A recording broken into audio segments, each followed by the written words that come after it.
آقا کریم صلی اللہ علیہ وسلم کی حدیث ہے، جب تم اپنے بچے کے سر پہ ہاتھ پھیرو تو پیچھے سے آگے کی طرف لایا کرو، یوں۔ جب تم اپنے بچے کے سر پہ ہاتھ پھیرو، کہ پیار سے ہم ہاتھ پھیرتے ہیں نا، تو پیچھے سے آگے کی طرف لایا کرو۔ اور جب کسی یتیم کے سر پہ ہاتھ پھیرو تو آگے سے پیچھے کی طرف لے جایا کرو، یعنی اس کے الٹ کیا کرو۔ اس کی یا رسول اللہ یہ طریقے میں تبدیلی کیوں ہے کہ اپنے بچے کے سر پہ ہاتھ پھیرے تو پیچھے سے آگے کی طرف لائیں، اور جب یتیم کے سر پہ ہاتھ پھیرے تو آگے سے پیچھے کی طرف لے جائیں؟ آقا فرماتے ہیں جب ہاتھ آپ آگے سے پیچھے کی طرف لے جاتے ہو تو تمہاری ہتھیلی کے نیچے زیادہ سے زیادہ بال آتے ہیں، اور جو کسی یتیم کے سر پہ ہاتھ پھیرتا ہے جتنے بال اس کی ہاتھ کے نیچے آئیں گے اللہ اتنے غلام آزاد کرنے کا ثواب عطا فرمائے۔ ہم اتنے خود غرض ہو گئے،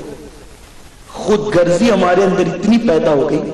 ہم اپنی ضرورت سے زیادہ کسی کی ضرورت کو سمجھتے ہی نہیں، جبکہ اللہ کے حبیب صلی اللہ علیہ وسلم نے فرمایا اس وقت تک تم میں کا کوئی بندہ کامل مومن نہیں ہو سکتا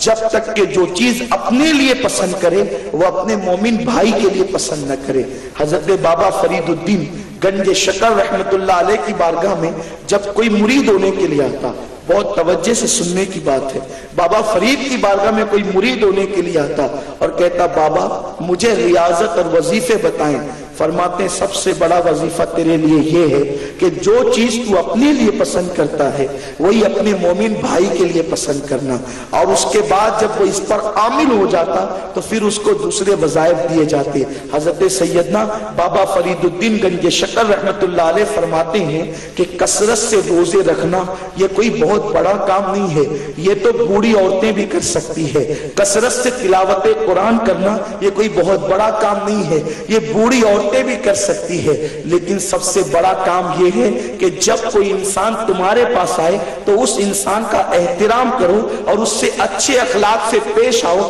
فرماتے ہیں ایک لمحہ کسی انسان کے ساتھ اچھے اخلاق سے پیش آنا یہ پوری رات کی نفل عبادت سے بہتر ہے، اور یہ دن کے نفل روزوں سے بہتر ہے، بلکہ ایک انسان کے ساتھ اگر تم اچھے اخلاق سے پیش آتے ہو تو یہ 1 سال کی نفل روزے اور 1 سال کی نفل عبادت سے بہتر ہے۔ بہت بڑا خطاب میں نے جو غریب نواز کا پڑھا تو آپ کو 1 صفحے سے زیادہ کا نہیں ملے، یہ ہے غریب نواز، اور خطابات بھی کیسے دیکھیے،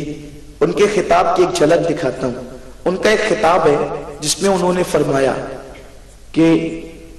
سخاوت دریا جیسی ہونی چاہیے، شفقت سورج جیسی ہونی چاہیے، اور تواضع اور عاجزی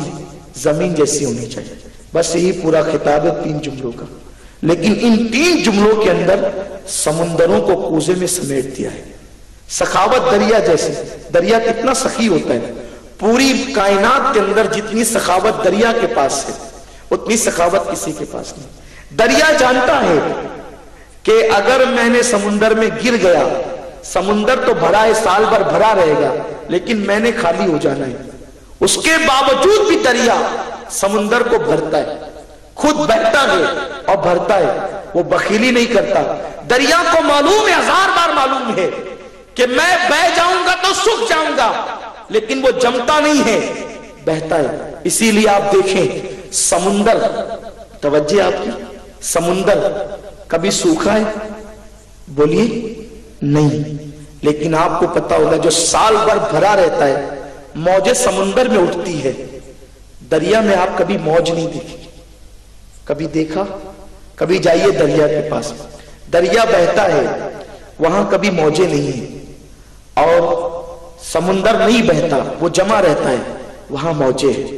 حالانکہ وہ کبھی خشک نہیں ہوتا، یہ خشک ہو کر بھی اس میں موجیں نہیں ہیں، وہ بھرے رہ کر بھی اس میں موجیں، موج کیوں اٹھتی ہے؟ کبھی سمندر کے کنارے کھڑے رہ کر کے دیکھنا،